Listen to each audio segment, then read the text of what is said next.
Facebook. Good afternoon. I'm a bit late today. Sorry, it's not 10, it's 2.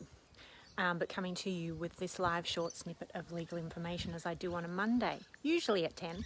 But the office is closed today because tomorrow is Melbourne Cup, and so we are taking an extended break. It's the first time in 8 years that we've done that.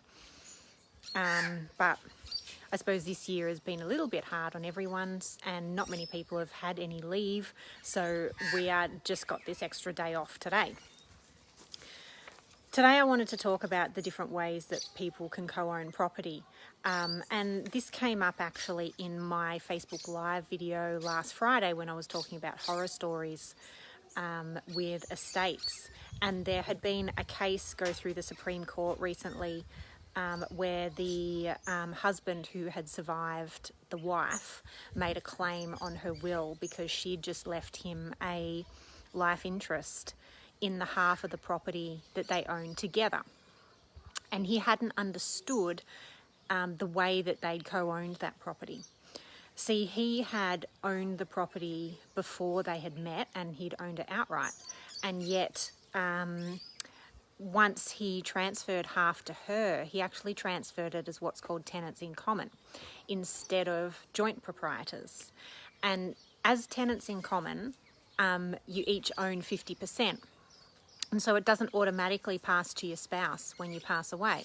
It goes under your will, and in her will, she'd just left him a life interest and not given him the property. So he made a claim, and if he had known back in 2012 when they actually made that transfer about the difference between tenants in common and joint proprietors, he probably would have done it as joint proprietors instead.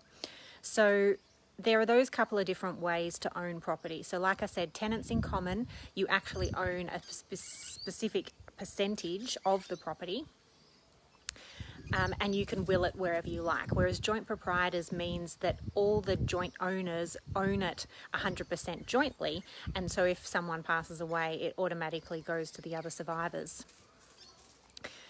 There are other ways that you can register an interest in property, and that might be if you wanted to co-own property in a trust instead,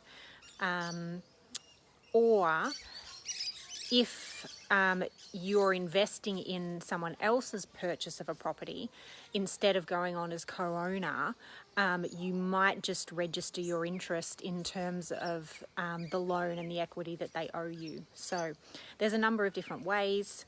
It's always worthwhile exploring them all instead of just assuming, and having a full understanding of the different rights and what happens, particularly, because I'm the specialist in wills and estates, I'm always thinking about succession, particularly once someone passes away, because it can leave you a bit stuffed up like it did for this fellow who went through the Supreme Court last year to get that fixed.